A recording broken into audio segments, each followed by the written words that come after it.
এরপরে প্রশ্ন হলো, আমার ঘরের চালের এক সাইড দিয়ে প্রতিদিন সকালবেলা বৃষ্টির ফোঁটার মতন পানি পড়ে। বিছানায় শুয়ে থাকলে হঠাৎ শরীরে ঝাঁকি দিয়ে ওঠে, কোনো সময় একবার, আবার কোনো সময় কয়েকবার। বৃষ্টির পানি পড়লে শরীর তো ঝাঁকি দিতে পারে, শীতের কারণে শরীর ঝাঁকি দিতে পারে, কিন্তু এখানে আপনি লিখেছেন ভিন্ন কিছু। সকালবেলা ঘুম থেকে ওঠার সময় শরীর কেমন দুর্বল লাগে। বুঝতে পেরেছি, এটা হয়তো রুকিয়া রিলেটেড সমস্যা। আপনি অনেক লম্বা করে লিখেছেন। মেহরবানি করে কোনো ভালো রাকির শরণাপন্ন হবেন। আমাদের অফিসে ফোন করলে আপনাকে কোনো রাকির নাম্বার দিয়ে সাহায্য করা হবে। আশেপাশে যারা শরীর ঝাড়ফুঁক করেন এরকম কোনো রাকির শরণাপন্ন হতে পারেন। জাযাকুমুল্লাহ খাইর। সুবহানাল্লাহ ওয়া বিহামদিহি, সুবহানাকাল্লাহুম্মা ওয়া বিহামদিকা, আশহাদু আল্লা ইলাহা ইল্লা আনতা। বর্তমানে দেশের প্রায় ঋণ বিলিয়ন ডলারের কাছাকাছি। প্রশ্ন হচ্ছে, যারা জনগণের অর্থ লোপাট করলো, ইসলামে তাদের শাস্তি কী হবে এবং তারা কি কখনো ক্ষমা পাওয়ার সুযোগ আছে? দেখুন, রাষ্ট্রীয় সম্পদ যারা লুণ্ঠন করেছে অথবা রাষ্ট্রীয় সম্পদ নিজেদের স্বার্থ চরিতার্থ করবার জন্য যারা বাইরে নিয়ে গেছে, ব্যাংক এবং আর্থিক প্রতিষ্ঠানগুলোতে লুটতরাজ করেছে, এদের অবস্থা কি আমাদের মধ্যে বড় করুণ হবে। একজন মানুষের ব্যক্তিগত টাকা অন্যায়ভাবে আত্মসাৎ করলে, কারো সম্পদ অন্যায়ভাবে ভক্ষণ করলে সেটার ভয়াবহতা যত বেশি, রাষ্ট্রীয় সম্পদ আত্মসাতের ভয়াবহতাদের চাইতে বহুগুণ বেশি, সেটা বলার অপেক্ষা রাখে না। কারণ রাষ্ট্রের সম্পদ কোটি কোটি মানুষের, অতএব রাষ্ট্রের এই কোটি কোটি মানুষের সম্পদ নষ্ট করার কারণে কিয়ামতের ময়দানে কোটি কোটি মানুষের বিরুদ্ধে তাকে মামলায় লড়তে হবে। কোটি কোটি মানুষের হক সেখানে জড়িয়ে আছে। পরিমাণ যত বেশি হবে এবং পাওনাদারের পরিমাণ যত বেশি হবে, তার ভয়াবহতা তত বেশি হবে। অবাক করার বিষয় হলো, এরকম অনেকেই আছেন যারা লুটতরাজ করেন, আবার তারা খুব ব্যক্তিগত আমলের প্রতি খুব মনোযোগী। তাদেরকে দেখা যায় হজ করেন, উমরা করেন, এতেকাফ করেন, দান সাদেকা করেন, মাশাআল্লাহ অনেকে অনেক ভালো কাজ করার চেষ্টা করেন। এটা হলো রীতিমতো গাছের গোড়া কেটে আগে পানি দেওয়ার মতো। এই ব্যক্তিগত আমলগুলোর 2 পয়সার কোনো মূল্য হবে না। আল্লাহ রাব্বুল আলামিনের কাছে মানুষের বান্দার হকের গুরুত্ব এত বেশি যে নফল আমল পাহাড় পরিমাণও যদি হয়, গোটা পৃথিবীর সমস্ত মানুষের নফল আমল যদি কোনো একজন লুটতরাজকারীর আমল নামে দিয়ে দেওয়া হয়, তারপরও তার লুটতরাজের যে অপরাধ, সেটা থেকে কোনোভাবে সে মুক্তি পাবে না।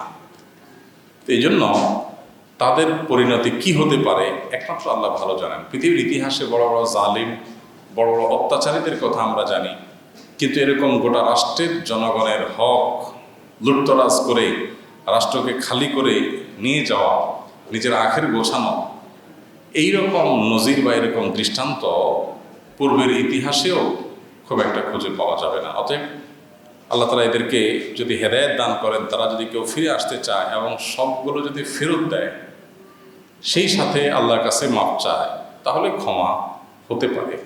এমন কোনো অপরাধ নাই যেটা ক্ষমার অযোগ্য। সব অপরাধই ক্ষমার যোগ্য। এমনকি শিরক যদি করে কেউ আর আল্লাহর কাছে অনুতপ্ত হয়ে মাপ চায়, সেটাও আল্লাহ তাআলা মাফ করবেন। কিন্তু ক্ষমা চাওয়ার যে প্রক্রিয়া, সেটা অবলম্বন করতে হবে। আর্থিক এবং মানুষের অধিকার যদি কেউ নষ্ট করে, তাহলে সেক্ষেত্রে সেটা ফেরত দিয়ে তারপর আল্লাহর কাছে মাপ চাইতে হবে। আপনি ইস্তেগফার করলেন, দোয়া দরুদ পড়লেন, কান্নাকাটি করলেন, সামান্য কিছু দিয়ে কাটাকাটি করলেন, এত সোজা না। অনেক মানুষ আছে 2 নম্বর পথে, অবৈধ পথে অনেক উপার্জন করে শেষ করে এরপরে কিছু দান সাদাকা, কিছু মসজিদ মাদ্রাসা দিয়ে বাকি সব টাকাকে সাদা করে নেয়। রাষ্ট্রের আইনে কালো টাকা সাদা করার সিস্টেম আছে। আপনি অবৈধভাবে উপার্জন করেছেন, কোত্থেকে উপার্জন করেছেন প্রদর্শন করতে পারছেন না, সরকারের ট্যাক্স দিয়ে দেন, তো সেক্ষেত্রে আপনার সব টাকা বৈধ হিসাবে গণ্য করবে সরকার। তো আল্লাহর কাছে এই কালো টাকা সাদার কোনো সিস্টেম নাই।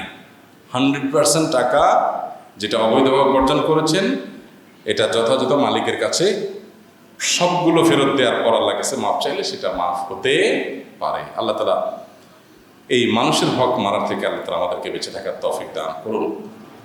মানুষের হক মেরে, মানুষের সম্পদ লুণ্ঠন করে, অন্যায়ভাবে অর্থ আত্মসাৎ করে, এরপর আশা করি আল্লাহর দয়ায় ভালোই আছেন আলহামদুলিল্লাহ। আল্লাহ আমাকে হেদায়েত দিয়েছেন 3 বছর। আল্লাহর মেহেরবানিতে দিন মেনে চলার চেষ্টা করি। আমার বয়স 25 বছর। বাসা থেকে বিয়ের জন্য বলছে, কিন্তু আমার দিনের পরিবেশ নাই। আমার দিন মতো চলতে খুবই কষ্ট হয়, তাই চাই না আমার জীবনে যিনি আসবেন তিনি ফিতনায় পড়ুক। এখন আমি ঢাকায় থাকি, ছোট একটা দোকান আছে, সেখান থেকে ভালো ভালো লাভ হচ্ছে না, সৎভাবে ব্যবসা করা খুবই কঠিন। এলাকার লোকজন শুধু ঠকায়, 99% মানুষ কথা এবং কাজে মিল নেই। উপার্জন ভালো হচ্ছে না, তাই বাসা থেকে কথা শুনতে হয়।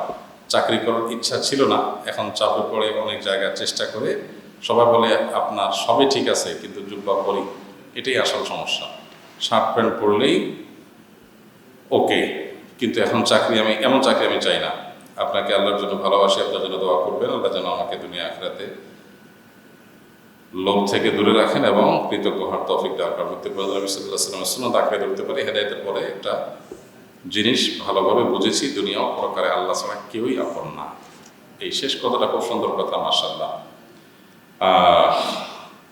যে ভাই লিখেছেন গত জুমায় একটা প্রশ্ন দিয়েছেন, লিখেছেন, হয়তো মিস হয়েছে। যাই হোক, এই কথাটা বুঝতে পারলেই তো সব কিছু ঠিক হয়ে যায়, যে দুনিয়াতে আল্লাহ ছাড়া আর কেউ আপন না। ডক্টর খন্দকার আব্দুল্লাহ জাহির আমার একটা উক্তি আছে এই প্রসঙ্গে, খুবই চমৎকার। স্যার বলতেন যে দুনিয়াতে আল্লাহ ছাড়া কেউই শতভাগ আপন হয় না। বউ বলেন, মা বলেন, বাপ বলেন, ভাই বলেন, সবাই আদর করে, ভালোবাসে, কিন্তু আসলে শতভাগ আপন বলতে যেটা বোঝায় ওটা আল্লাহ ছাড়া আর কেউ হয় না। এই জন্য মন খুলে আল্লাহর সাথে কথা বলা দরকার।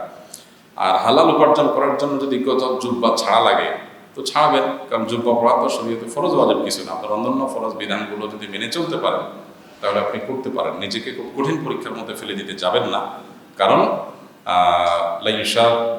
এই দিনকে যদি কেউ কঠিন করতে চায় তাহলে সেক্ষেত্রে সে নিজেই একসময় পরাজিত হয়ে যাবে। এই জন্য খুব বেশি শক্ত যেটা শরীর আপনাকে করতে বলে নাই সেটা নিজের উপর আরোপ করে নেবেন না।